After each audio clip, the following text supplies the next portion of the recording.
So today, we're going to try and piece something together. It's a really complex worldview pulled from a whole bunch of scattered sources. It's a story that weaves together deep personal pain, quantum physics, and this really radical challenge to the systems we all live in. And it all starts with one central, kind of enigmatic figure. I mean, really think about that for a second. We're about to explore a worldview that says exactly that. It treats life not as just a series of random events, but as a deliberate path to a much, much bigger truth. So let's start peeling back the layers. To really get this whole thing, you got to start with the person at the center of it all. The sources show us a journey that doesn't begin with some grand philosophy, but with really profound personal pain. Pain that would eventually fuel a pretty unique kind of art. The story really kicks off with an ADHD diagnosis at just 6 years old, which is described as both a burden and a gift. And later, this turned into battles with addiction and a deep despair, a period of life called the Valley of Shadows. And right out of all that chaos, this idea, this concept was born. Carnage one and only. Now, the sources are clear. This isn't just some stage name. It's meant to be a fusion of chaos and creativity, a way to use self-expression, to use music as a literal tool for healing and just surviving. So you see, this isn't just random suffering. There's a method to the madness, a clear process here. The sources even call it an alchemy, this conscious, deliberate way of taking the absolute darkest parts of your experience and flipping them, turning them into a source of power and connection. All right, so let's zoom out a bit. How does this super personal journey blow up into this massive philosophy? This is where that individual healing starts connecting with these huge ideas about the nature of reality itself. And this brings us to a really core concept they call resonance. The idea here is that our struggles, they aren't just random noise. They're actually frequencies.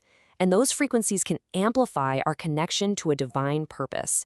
Kind of like a single guitar string vibrating in perfect harmony with some huge cosmic force. And that idea, that feeling of resonance, it leads straight into the main event, oneism. This is a worldview that's all about dissolving the separation between me and we. It suggests we're all just integral parts of this vast, interconnected web of life.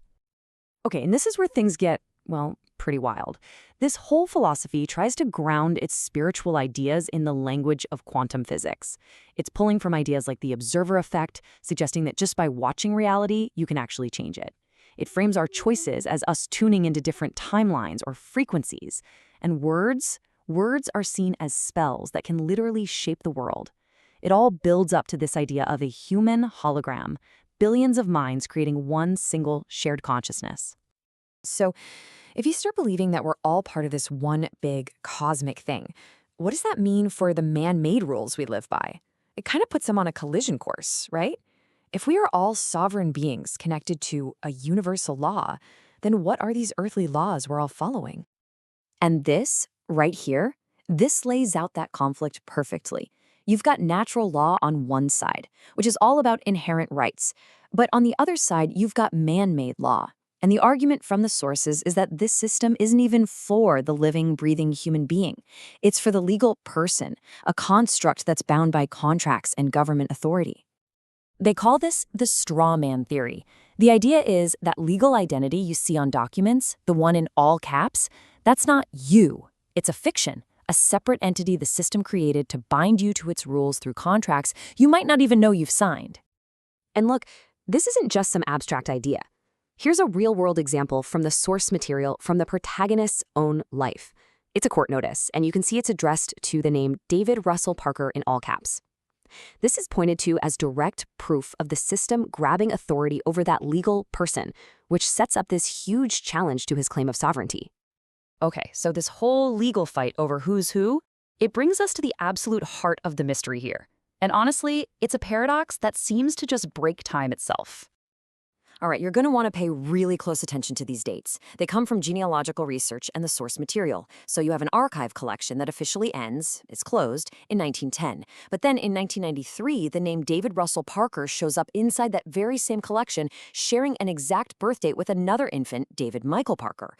How is that even possible? Now, you or I might look at that and think, okay, typo, clerical error. But for the person at the center of this, no way. This isn't an accident. It's described as the ultimate proof, of an identity that bridges the past and the present. It's the foundational anomaly for the whole living truth that's being built here. All right, let's pull the camera all the way back now and look at the whole shebang. We need to connect all the dots: the artist's personal pain, that cosmic philosophy of oneism, the anti-system rebellion, and this really bizarre mystery of identity. And when you lay it all out like this, you can see how all those pieces actually click together. It's a worldview that really stands on three main pillars. You've got the artistic expression born from trauma, the sharp social commentary against the system, and then the search for global, universal perspectives to tie it all together. And this quote, this really gets to the heart of it all. According to the sources, this isn't just about having a set of beliefs. It's framed as a living truth, an ongoing performance, a broadcast. The goal isn't just to be understood, it's to act as a portal, to activate a similar kind of awakening in other people. So in the end, what are we really looking at here? Is this a deeply personal artist's manifesto that was born from years of pain? Is it a genuine spiritual awakening? Or is it something else, a carefully, meticulously constructed reality, a living truth that's being written in real time? That's the question we're left to ponder.